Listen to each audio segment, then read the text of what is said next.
This program is designed to provide general information with regards to the subject matters covered. This information is given with the understanding that neither the hosts, guests, sponsors, or station are engaged in rendering any specific and personal, medical, financial, legal, counseling, professional service, or any advice. You should seek the services of competent professionals before applying or trying any suggested ideas.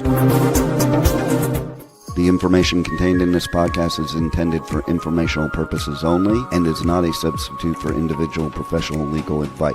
The podcast information was carefully compiled from vetted sources and references. However, R.O.S.E Resources Outreach to Safeguard the Elderly cannot guarantee that you will not fall victim to a scam.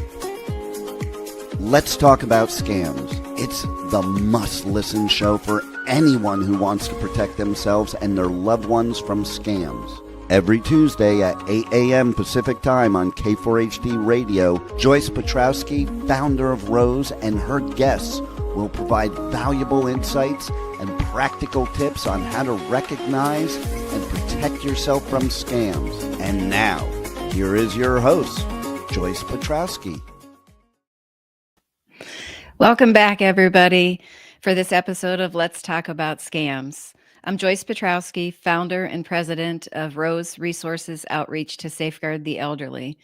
You can find more information on our website and more resources at roseadvocacy.org. You can also sign up for our newsletters. We send one via email. We also do one that we send in the mail. You can find those links right on the homepage, along with the links for our social media, LinkedIn, Facebook, Instagram, and the YouTube page. So today I want to talk to you about an anatomy of a scam. So when we do these presentations to the seniors, when we first started, we would sit there and go through probably about, 5 to 8 different scams that have a tendency to be the top scams in the senior, the older adult population. And it never failed, right? We go through the presentation, we talk about these scams, talk about, some specifics about each one, like a romance scam, an investment scam, email compromise, pig butchering, tech support, a lot of different ones. Well, we leave the presentation and then lo and behold, we find out there's 5 new scams out there. So about a year and a half ago, we created what's called an anatomy of a scam.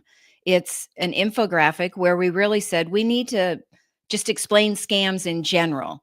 So if people can understand just the basics of a scam in general, then they're going to be better apt to be able to recognize a scam, no matter what kind it is. So I want to pull that anatomy of scam up on the screen so you guys can see it. So there's 3 different parts there. The first part is initiating contact, and there's a variety of different ways. Goes over to the second part, which is creating a compelling reason to act. This is where the emotions come in. And then it gets into the third part, which is requesting payment. Now, sometimes, yes, scammers are out there looking for personal identifiable information, but they're doing that because they want to be able to take your identity and get money. So the bottom line is they're always out looking for money. And then in the middle, there's an urgency. And with the majority of the scams, it's urgent from the minute they initiate contact and you engage all the way till you get done sending them the money. But there are a few that the request for money doesn't come so quickly. So we can take that down now. And I'm going to go through the 3 different parts in it. So the first part we talked about was initiating contact. The scammers have to initiate contact somehow. And this right here is the biggest reason, or the biggest way that scammers are going to initiate contact. Just about everybody has a cell phone. And the majority of them are connected to, they're online. Right? You get your emails on there. You can get on social media. You download apps, whether you play games or you have movie apps that you watch movies or stream shows. Social media apps are on there, messaging, where you can not just call somebody, but you can send them a text message. You can take pictures, all kinds of different things that you can do on these phones. Well, that phone provides a lot of ways that a scammer can contact you. They can email you, they can message you, and it's not just the text message that automatically comes, with your phone. There's a lot of these other messaging apps. The one I think that's probably the most popular is WhatsApp. I don't really use any of them, so I don't know a lot of the other ones, but they're more of what they call a private chatting. Um, but they can also, send you a message if you're posting things on social media. They'll start commenting on your post, and then it never fails. They always are having a problem friending you, so they want you to friend them, which is really just a ploy so they can actually look more legitimate to the social media platform, that you're the one that's friending them. They're not out trying to friend all these other people.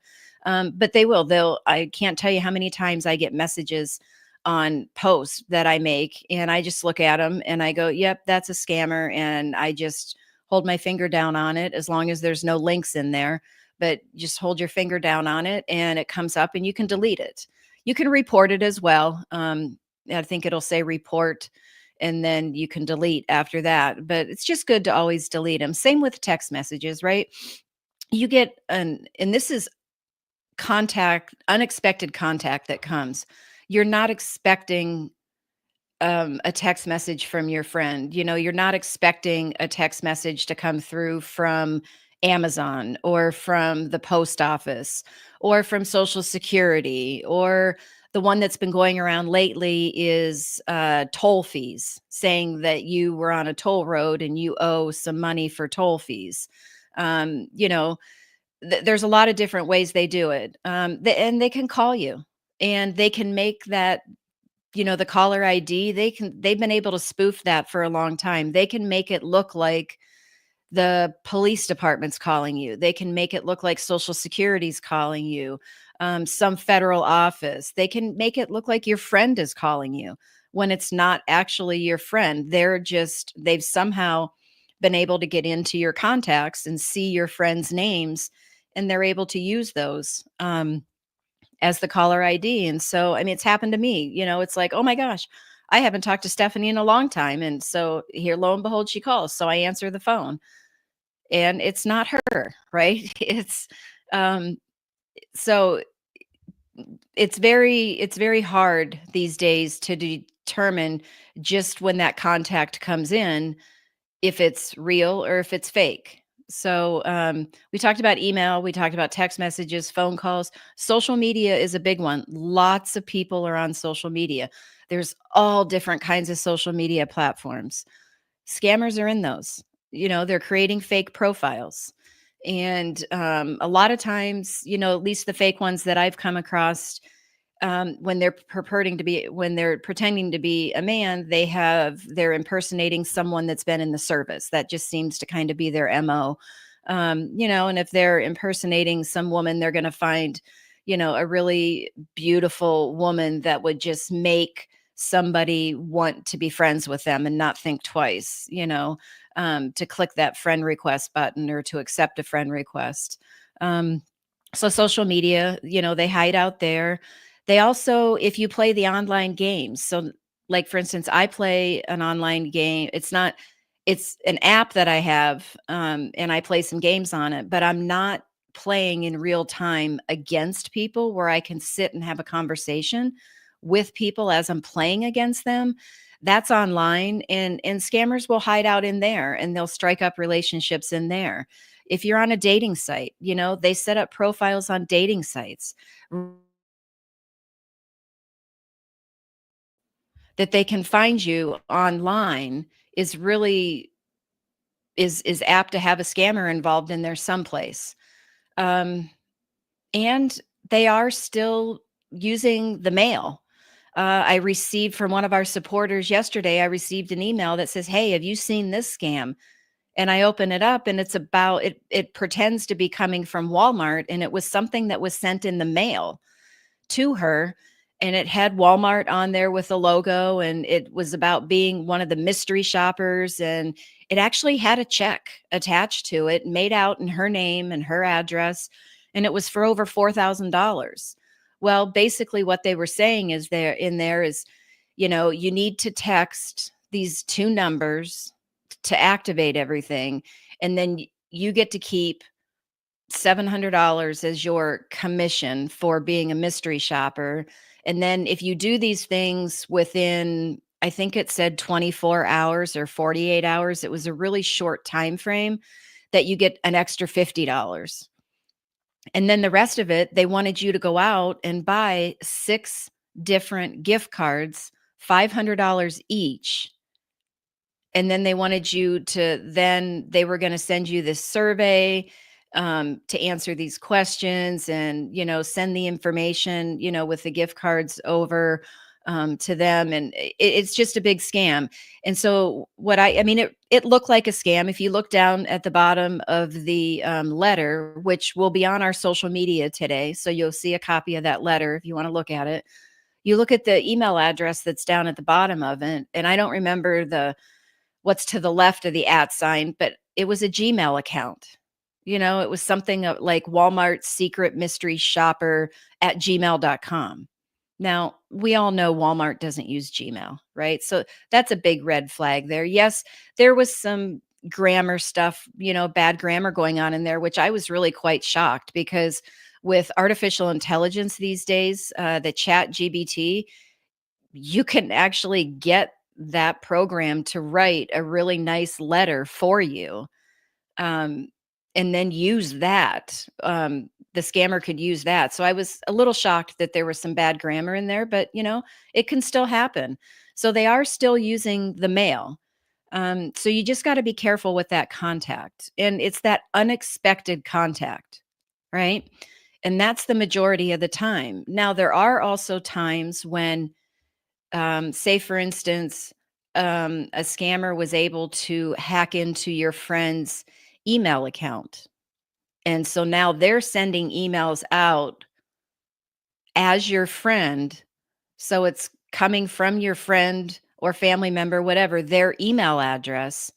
So you look at that and you're like, no, that's their email address. That's them. But it's really the scammer, because they've hacked into it and taken it over. And your friend or family member might not know quite yet that it's happened. So that's where you got to kind of look at the message, right? And you got to go, does this really make sense? Is this how they're usually conversing? They've never asked me for money before. What's going on? You know, it's always good to call that friend or family member. You have their verified phone number, and just check it out. Hey, were you emailing me about this? I had this happen with someone I needed to do a background check on yesterday, who does some of our presentations. And the background check company sent her an email saying, we need you to fill this information out. And it was going to have personal sensitive information because it's running a background check. And she wasn't going to just do it. So she calls me and says, hey, was this you that sent this through the background check company? And I'm like, yep, absolutely. That was me. I just put it through. So she verified that that was a valid email, that I did that, even though, earlier that morning, I had sent an email to her saying, hey, I'm going to be doing this, right? She still called and verified. So that was her way to protect herself from not going in and giving all this personal information out until she knew for sure it was legitimate. So in those instances, where the scammer might, take over someone's email address, or, you know, take over the phone number somehow, it could come across with that phone number. So you still need to be really careful in those instances, and just always have, not in a bad way, to always, but what we talk about is the healthy skepticism. Having that healthy skepticism, because you don't want to be giving information out to scammers, and or obviously money, but you don't want to engage. You want to stop the scam at that first step, which is the contact. And if you can do that, you don't even have to worry about the second step, the third step, all of that. You've stopped it at the contact. But on some of these scams that people have fallen victim to, they've gotten the contact, they've engaged, with the scammer. And very quickly, the scammer then goes into the second part, which is creating a compelling reason to act. This is where emotions come into play. They are very, very good at getting you into an emotional state, whether that's fear, anger, love, greed. And I don't really like the word greed, but it is an emotion. And it's more of, say for instance, you get something that says you've won this car, this very high end expensive car, or you've won some lottery, or Publishers Clearinghouse. It's been around for a long time and it's a legitimate company, but scammers impersonate them, right? And so you've won this big, pot of money, and you get excited and you're like, who doesn't want a big pot of money? Who doesn't want that expensive, car? A lot of people do. And so they let that emotion take over them without stopping and thinking, well, did I really enter this contest? Did I play this game? Is this seems too good to be true? Things like that. And this is where you have to understand. I hear this so much from people, whether they're talking about a loved one that's fallen victim, or maybe they've fallen victim themselves. They'll say, how could they be so stupid to fall for that? Or I can't believe I was that stupid to fall for that. And scams have nothing to do with intelligence. The people on the highest end of the IQ and the lowest end of the IQ and everybody in between is vulnerable to falling victim to a scam. And it's because of your emotions. If you are acting out of your emotions, you are going to make different decisions than if you are thinking and acting out of a rational state, which is like our first tip we always give: be aware of your emotions. And the next thing I say is, I get it. When you're in that emotional state, it's a lot more difficult to be aware of those emotions, which is why you should always have a trusted person that you can talk to about everything that's the situation and what's going on. Because sometimes when you just hear yourself say it, you then flip over into your rational state and you're like, yeah, that just doesn't make sense. Or it takes your trusted person to talk you through the whole thing and then get you to think more rationally. So just know that it's emotions. Scammers are very, very, very good at getting you into that emotional state, keeping you in that emotional state until they get what they want. And so if you can cut it off at the contact, then you don't have to worry about getting into that emotional state and then having to decipher what's really going on. But then we get into the third part. For people that have fallen victim, we're going to use those examples. They've engaged with the contact. The scammer's gotten them into that emotional state, and now the scammer needs money for a variety of different reasons. And scammers will, a lot of times they want it over, gift cards.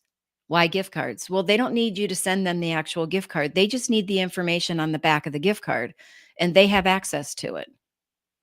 Or those peer-to-peer payment apps. So Venmo, Zelle, PayPal, things like that, they're convenient. And I totally get it, right? I use PayPal on occasion, but I don't use Venmo and Zelle. I don't really have a need to use it, but I understand there's people out there that do have a need and they're willing to take the risk for that convenience. And again, that's a lifestyle choice, and that's one you have to make for yourself, depending on your situation.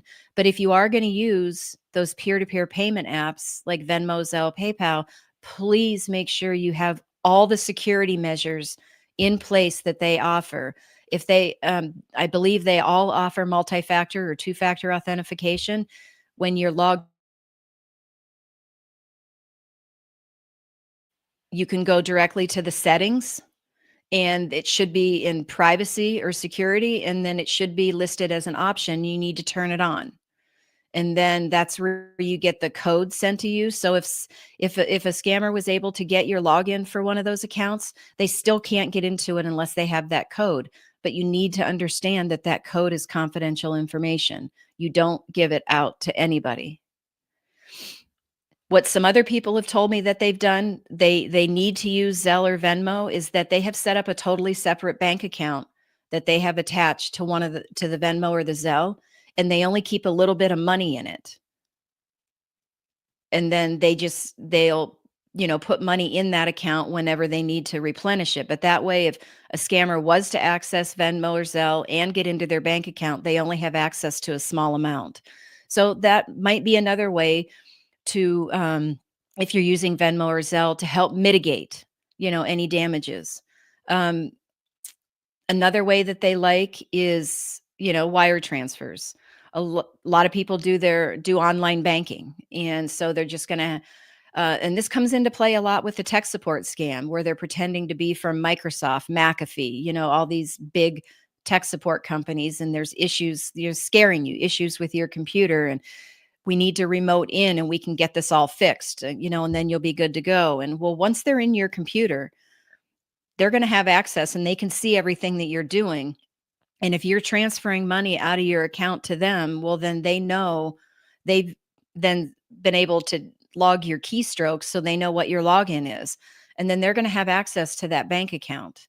So, and, wire transfers, they're going to get it, they're going to get it instantly. So another way that they like is, well, with the wire transfers, let me step back. They also will have people just go to the bank and take money out. And sometimes they have a, like, wrap it in paper or put it in a book or something and then send it off to some address.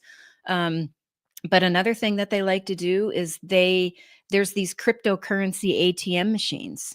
I personally have not used one. I'm not invested in cryptocurrency, but a lot of people are. And you actually don't have to be invested in it in order to use those ATMs. They know where they're at. They're at gas stations, they're at shopping malls, and they will stay on the phone while you're at the bank getting the money, because they anticipate that that bank teller is going to start asking you questions, and they already have the answers that they're telling you to give them. And I've talked to people that have said, looking back, I lied. I lied to the bank teller. They asked me, they thought it was a scam, but I just lied to them. So that's how good these scammers are. And then they stay on the phone and they direct you right to that cryptocurrency ATM. You get in there, they have you put an account number in, you put the money in, and boom, that money's gone. I've talked to people that said, yeah, I did it. And as soon as I put the money in, it was like I realized that it was a scam and I was trying to grab at the machine to get my money out. Once the money's in there, it's gone. So, and crypto, when it first came out, was like totally anonymous. And like I said, I'm not by any means a crypto expert, but my understanding is when it first came out, it was anonymous. But I'm also hearing and reading things where law enforcement and prosecutors are now able to, and through new technology, through different investigative measures, that they are actually able to start getting it's more information about these crypto accounts and where they actually lead to. So it's not quite as anonymous as it once was, is my understanding. But like I said, those are the three parts. And then the urgency is when they get you to engage with the contact, to go all the way through all three steps. It's urgent. Everything is urgent.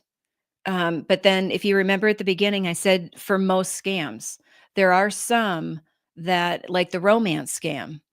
Now they make that contact and you engage with them. They're not necessarily going to start asking for money right away. They're getting you into the emotional state because, and a lot of times it's exploiting someone's grief that they're going through because they've lost a loved one, and they're playing on that grief, and they're taking their time, however long it takes, maybe a week, maybe a month, maybe a couple months, however long it takes to get you into this absolute trust. Because that absolute trust is your relationship with them. You believe everything they say, you're trusting them, you don't trust anybody else. And they know then once you're in that absolute trust, then it's urgent. They need money for all different kinds of reasons. Same thing with like pig butchering scams. A little bit about romance, a little bit about investments, but sometimes they're not necessarily establishing a love relationship. It's more of a friendship relationship. to get you to invest. So they're taking a little bit of time to build that friendship and then to get you to invest with them. So it's not as urgent as, a lot of the other scams from start to finish. So there are a few of them out there, like I said, that going from contact all the way through to getting the money could take some time. But once they're on the money part, it's urgent. They always need it. They need it for a variety of different reasons. So if you could really keep those three parts of a scam, and just think about it, right? Just think about, okay, well, how does a romance scam work? Well, they had to have contacted you. How does a tech support scam work? They had to have contacted you, right? With any scam, they've got to contact you. And what they don't have to actually be talking to you. They could send stuff in the mail, right? They can message you. A lot of different things. So keep those three in mind, and you'll be better apt to understand scams in general. And just know that once you engage in that contact stage, even if you realize that after you've engaged that it's a scam and you cut off contact, be prepared, because they're going to continue to try to get you to engage, because in their mind, you've engaged once. And so they've got a better chance of getting you to engage again, and then they're really good at getting you into that emotional state. So just know that more contact could be coming, and you're just going to need to be extra diligent about knowing that. And if it's your phone and they keep calling you, and it's getting real, I get it, it gets really frustrating, the phone rings off the hook. Turn on silence unknown callers. It's in your phone settings, it's called silence unknown callers. If you have an Apple, it's called block unknown callers. If you have an Android, you just go to your settings and your phone settings and then scroll down. You can toggle it on and off as much as you want. Um, the only downside I've heard to it is some older adults have told me that they miss the phone calls to their doctor's offices, because when you have that turned on, when a call comes in, if that phone number is not in your contacts, it will not ring through. It goes directly to voicemail, and the person on the other end can leave a voicemail. Um, so the doctor's offices will leave a voicemail, and then you can call them back. But what some people do is they ask the doctor's office for all those back office numbers, because normally when they call out from the office, they're calling from one of those back office numbers. They put all those in their contacts. So then when the doctor's office calls, it will ring through to them. But they've told me that they really like it. That cuts down on the frustration of the phone just ringing off the hook. And especially like before the election last November, I think everybody's phone was ringing off the hooks, texting off the hook, because of all these you were getting all these calls about the election and all these text messages and things like that. So that's one way that you can help cut that down. Um, so again, to reiterate, we've got those three parts of a scam. You've got that contact.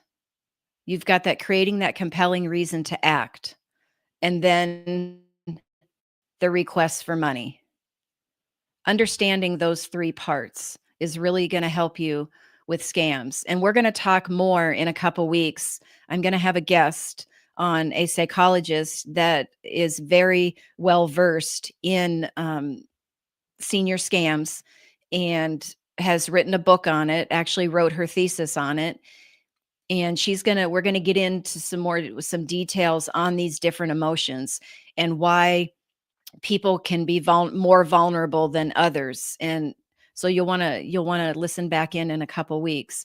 But in the meantime, you can get on our website at Rose Advocacy.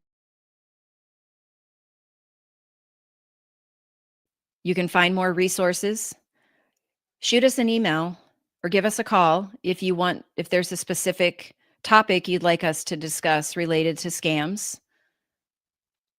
You can follow us on our social media channels: Facebook, LinkedIn, Instagram, and YouTube. The links are on the homepage. And you can sign up for our monthly newsletters. The signups are on the homepage as well. We do one via email, and we do another one in the mail. So until next week, thank you very much for joining in. And I will put I will have that infographic link in the show notes. See you next week. Well, that's all the knowledge for this episode. Tune in every Tuesday at 8 a.m. Pacific Time on K4HD Radio at k4hd.com as Joyce explores a variety of knowledge so you have the power to make scam protection your healthy habit. And until then, feel free to reach out to Joyce and let's talk about scams.